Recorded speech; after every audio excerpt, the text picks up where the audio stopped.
पक्षाचे आमदार जयंत पाटील यांनी व्यक्त केली। जेव्हा महिला सक्षम होईल तेव्हाच खऱ्या अर्थाने राज्यातली शेती अर्थव्यवस्था आणि समाज समृद्ध होईल असं प्रतिपादन उपमुख्यमंत्री सुनेत्रा पवार यांनी केलं। विधिमंडळात आज महिला शेतकऱ्यांच्या सक्षमीकरणासंदर्भात विशेष चर्चासत्राचं मुख्यमंत्री देवेंद्र फडणवीस आणि उपमुख्यमंत्री एकनाथ शिंदे यांच्या उपस्थितीत आयोजन करण्यात आलं होतं, त्यावेळी त्या बोलत होत्या। कृषी क्षेत्राच्या सांख्यिकी आकडेवारीमुळे यापुढे स्त्री आणि पुरुष शेतकऱ्यांची वेगवेगळी नोंद करण्यात येईल, जेणेकरून या माहितीच्या आधारे निर्णय घेणं आणि योजना अधिक प्रभावीपणे राबवणं सुलभ होईल असं सुनेत्रा पवार यांनी सांगितलं। त्याचबरोबर समाजात लिंग समानता रुजवण्यासाठी काम केलं जाईल असंही त्या म्हणाल्या।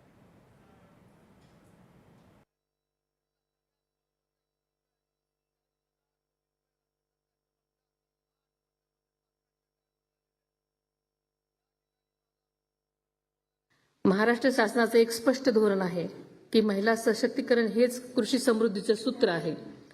म्हणूनच कृषी विभागाच्या योजनांमध्ये आपल्याला माहिती आहे की महिलांना प्राधान्य देण्यात आलेलं आहे।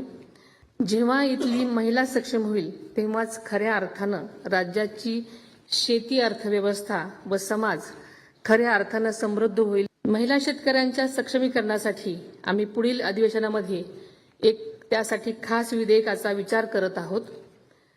कृषी क्षेत्राच्या सांख्यिकी आकडेवारीमध्ये यापुढे स्त्री आणि पुरुष शेतकऱ्यांची वेगवेगळी नोंद घेतली जाईल। त्यामुळे या माहितीच्या आधारे निर्णय घेणं अधिक प्रभावी योजना कार्यान्वित करणं सोपं जाईल। केंद्राच्या धर्तीवरच आपल्या राज्यात देखील राज्यस्तरीय जेंडर रिसोर्स सेंटरचा स्थापन करण्यात येईल। शेतीच्या संपूर्ण मूल्य साखळीत महिलांचं योगदान अनन्यसाधारण आहे। म्हणूनच राज्यातल्या प्रत्येक महिला शेतकऱ्याला तिचे हक्क आणि सन्मान मिळवून देण्यासाठी सरकार कटिबद्ध असल्याचा पुनरुच्चार त्यांनी केला। राज्याच्या या अर्थसंकल्पात महिलांच्या सक्षमीकरणासाठी नवं दालन उघडलंय। ग्रामीण महिलांना आर्थिक बळ देण्यासाठी राष्ट्रीय ग्रामीण आजीविका अभियान यासह लखपती दीदी, नमो ड्रोन यासारख्या योजना अधिक प्रभावी करण्यात आल्याचं त्यांनी अधोरेखित केलं। शेती क्षेत्रात योगदान देणाऱ्या विविध महिला शेतकऱ्यांचा यावेळी सन्मान करण्यात आला। MS स्वामीनाथन रिसर्च फाउंडेशनच्या डॉक्टर सौम्या स्वामीनाथन आणि डॉक्टर नित्या राव यांनी महिला शेतकऱ्यांच्या सक्षमीकरणासंदर्भात व्याख्यानामधून मार्गदर्शन केलं।